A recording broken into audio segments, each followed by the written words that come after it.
Green की ये किताब द 48 लॉज ऑफ पावर दुनिया की सबसे कंट्रोवर्शियल बुक्स में से एक है, लेकिन लोग इसका मतलब गलत समझते हैं। आज हम पहले 6 लॉज के बारे में बात करेंगे, जिससे आपको समझ में आएगा कि पावर काम कैसे करती है। मैं पहले कह रहा हूँ कि इस वीडियो को किसी के साथ शेयर मत करना।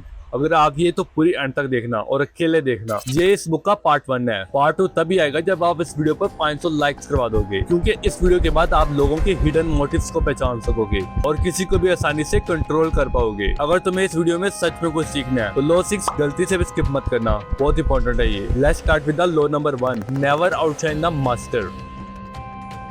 अक्सर लोग अपना टैलेंट दिखाने के चक्कर में अपने मास्टर यानी सीनियर को इंसिक्योर कर देते हैं। एक बार इस बंदे ने अपने किंग को इम्प्रेस करने के लिए एक शानदार पार्टी रखी, लेकिन पार्टी इतनी बड़ी थी कि किंग खुद डर गया। उसे लगा कि ये मुझसे ज्यादा पावरफुल है और रिजल्ट में उस बंदे को जेल हो गई। अगर आपको फील होगा कि कोई आपसे बढ़कर है तो आप उसके दुश्मन बन जाओगे। इसीलिए अपने सीनियर को क्रेडिट देने की कोशिश करो ताकि वो आपका गलत इस्तेमाल ना कर पाए। लेकिन सबसे बड़ी गलती लोग ये करते हैं कि वो पावर और रिस्पेक्ट को गलत जगह ढूंढते हैं। Yes, I am talking about law number 2।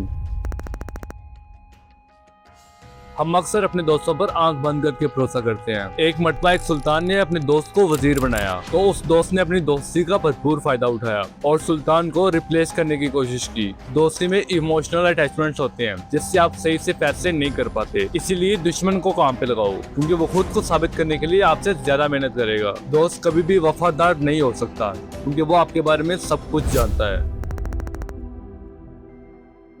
अगर लोगों को पता चल जाए कि आपका अगला कदम क्या है तो वो आपको रोकने की पूरी कोशिश करेंगे। जैसे चेस में खिलाड़ी अपने मूव्स छुपा कर रखते हैं ताकि ओपोनेंट हमेशा कंफ्यूज रहे। सब कुछ बता देने से आप वीक लगते हो। अगर कोई आपके गोल्स के बारे में पूछे तो उन्हें ऐसे बताओ कि उसका मीनिंग कुछ और हो। एंड सीरियसली अगर आप इस लॉ का यूज करते हो जो मैं अभी आपको बताने वाला हूँ, तो फ्रेंड्स, पैसा, नेटवर्क सब आपका है। I am talking about law number 4।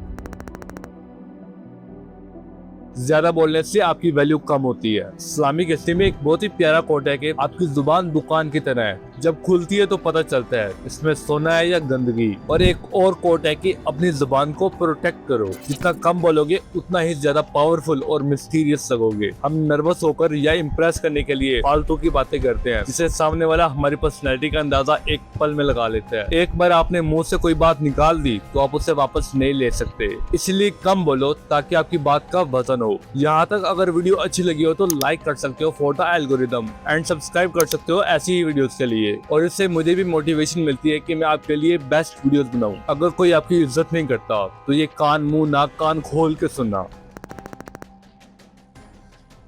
दुनिया में रेपुटेशन ही आपका सबसे बड़ा एसेट है। कई बड़े बिजनेसमैन अपनी इमेज की वजह से बड़ी बड़ी डील्स क्रैक कर लेते हैं, क्योंकि लोग उन पर अंधा विश्वास करते हैं। यही वजह है कि तुम डॉक्टर से इलाज करवाते हो बिना जाने कि वो कौन है। तुम बस पर सफर करते हो बिना जाने कि बस कहाँ जाएगी। अपने बड़ों के मुंह से ये तो सुना ही होगा कि बेटा कुछ गलत मत करना, क्योंकि एक बार रेपुटेशन खराब हो गई तो उसे बनने में सालों लग जाते हैं। अपनी रेपुटेशन को हर हाल में प्रोटेक्ट करो। किसी को मौका मत दो कि वो आपके कैरेक्टर पर उंगली उठाए। अब आते हैं मोस्ट इम्पोर्टेंट लॉ की, जिसका आप वेट कर रहे थे।